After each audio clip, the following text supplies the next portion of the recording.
Attention please. This upload is only for educational purpose. No intention to infringe copyrights. Learning English with subtitles. GPITRAL. GPITRAL. Definitely a must-see. Follow us.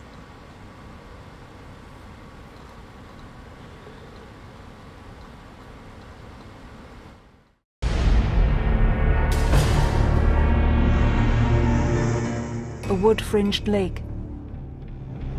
The Michigan woods, home turf of the legendary Dogman. I think it originated with the fear of these forests as great unknown places. The pioneers would hear these sounds and unexplained noises and movement in the woods. And when they caught a glimpse of these creatures, they didn't look like anything they had ever seen before. Rumors about a giant man-dog continue to circulate to the present day because of encounters like the one repo man Jeff Cornelius had in 2005. Car headlights blaze. Late one night, Cornelius was confident he'd finally located a Cadillac on his pickup list at a house outside Holly, Michigan. He never imagined what he'd find there.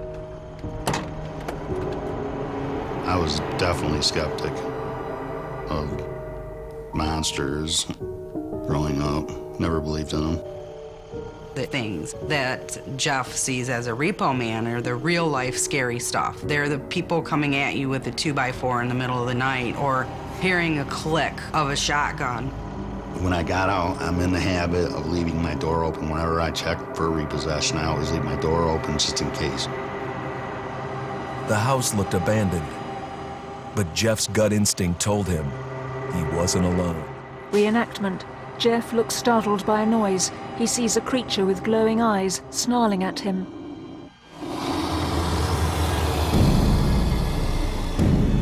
When I locked eyes with it, we both froze. It had ears on its head, and it was standing on two legs. The legs were bent. It was pretty formidable looking. And that's when it growled at me. It sounded like nothing I ever heard before. Deep, you know. Jeff's eyes widen as the creature approaches. It was coming at me. Directly at me. Jeff runs back to his vehicle and jumps in. I jumped in my truck, closed the door, because I was scared. My heart was pounding for sure, you know. Just wanted to get out of there before the thing, you know, busted through my window or something.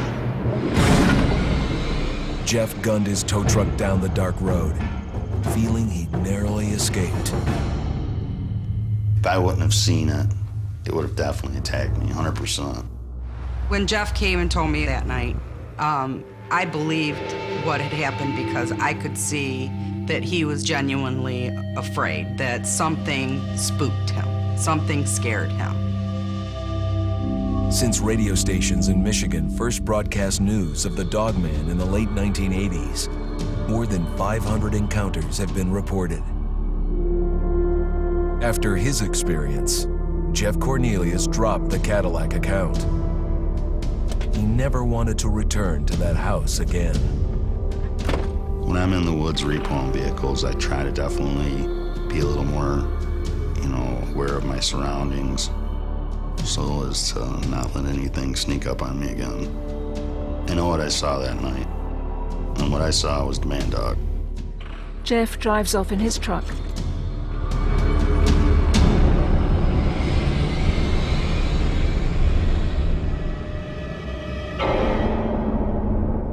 A tree-fringed lake. Caption, Great Lakes region. America's North Woods border region. Within this land of 10,000 lakes and miles of dense timber, a hideous creature is believed to lurk. The North Woods is probably one of the last frontiers in America. There's still a lot of places in this area that hasn't been set foot by man. Monsters and mysteries exist here because it is remote. Up in the North Woods, winters are long. In times of biting cold and isolation, a devouring monster is believed to come forth. It's terrorized native people for generations. Growing up, I was told, like, don't go outside, the Wendigo will get you. Caption: Wendigo, a snowy landscape. Among the traditions of the northern Algonquin tribes is the Wendigo, a monster that can seize hold of a person to carry out its hunger for human flesh. The Wendigo force itself would go somehow inside of their bodies and take over control of their faculties to a point where they become homicidal and cannibalistic. According to the legends, someone infected by the Wendigo is capable of almost anything. They have such a voracious hunger that they have chewed their own lips off. They're gnawing on their fingers. The more that they eat, their hunger does grow even more intense. A bloody mouth, red sky over a forest. One of the most horrific cases of Wendigo possession unfolded in the 1870s, when a Cree Indian named Swift Runner turned up in town, claiming his wife and children were missing. Police investigators suspected foul play. When they walked to his campsite, they were horrified by what they saw. And it didn't take them very long to discover there was something more sinister to this story. For centuries, the legend of the cannibalistic Wendigo has haunted parts of America's northern border. No one is safe in its path. The Wendigo is the predator of humanity. It stalks human beings relentlessly, but it also has the capacity to prey upon someone within their mind. Once the Wendigo takes hold, you are a starving, savage beast with an insatiable hunger. The legend of the Wendigo originated in North America with the Native Americans. Reports of it go back to the very early historical records, probably in the 1500s. Many Native Americans fear even talking about this Wendigo, and even the mention of the name will let the Wendigo find out where you are, and it will open you up to be possessed by this Wendigo. The most famous case of a Wendigo possession took place in 1879. In the deep woods outside of Edmonton, Alberta. Swift Runner, a Cree Indian, was a trapper and a guide.